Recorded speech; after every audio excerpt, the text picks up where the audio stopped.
Optimiser sa facture et celle de tous les utilisateurs du réseau électrique, c'est possible.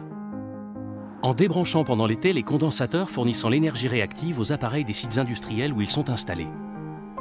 Mais cela mérite quelques explications. L'énergie qu'un consommateur achète auprès de son fournisseur et qui s'échange sur les marchés est l'énergie active. On l'appelle ainsi car elle est convertie en mouvement ou en chaleur pour servir les besoins des utilisateurs. Lorsque l'énergie active transite par le réseau électrique sous forme de courant alternatif, sa circulation donne lieu à des flux complémentaires. Et ces flux sont qualifiés d'énergie réactive. L'énergie réactive est liée au champ électromagnétique inhérent au fonctionnement des différents appareils. Les fours à arc ou les transformateurs d'un site industriel vont avoir tendance à consommer de l'énergie réactive, tandis que les câbles de l'installation vont avoir tendance à injecter de l'énergie réactive sur le réseau. La circulation de l'énergie réactive sur le réseau de transport a deux conséquences.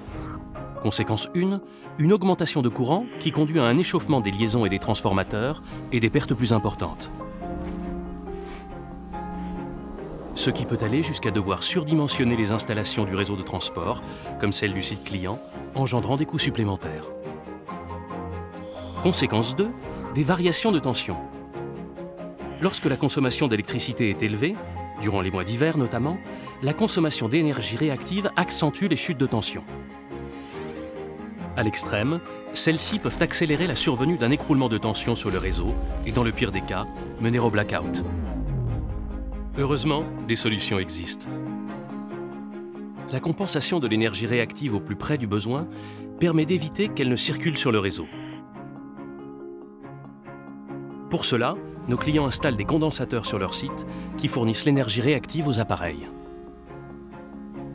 Condensateurs qui permettent par ailleurs de filtrer les harmoniques qui peuvent fragiliser certains équipements industriels. Et pour inciter ces clients à installer des condensateurs et réduire leur consommation d'énergie réactive durant cette période hivernale, RTE veille. Lorsque le rapport entre la consommation d'énergie réactive et la consommation d'énergie active, appelée la tangente phi, dépasse un certain seuil, nous leur facturons ce surplus.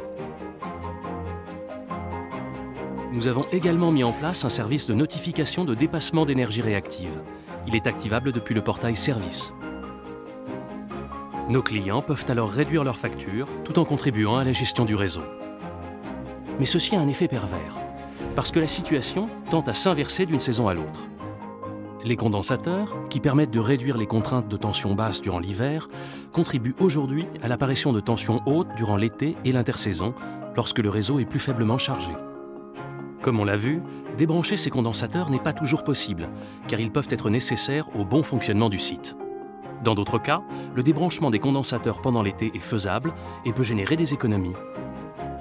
Pour les clients, grâce à une moindre usure des condensateurs ou à une optimisation des flux sur le site, ainsi que pour la collectivité, en évitant le recours par RTE à des leviers plus coûteux, comme le démarrage d'installations de production à proximité, voire l'installation de self, qui permettent, à l'inverse des condensateurs, de compenser les tensions hautes. Avec à la clé des économies pour tous les utilisateurs du réseau de transport d'électricité et un environnement plus respecté.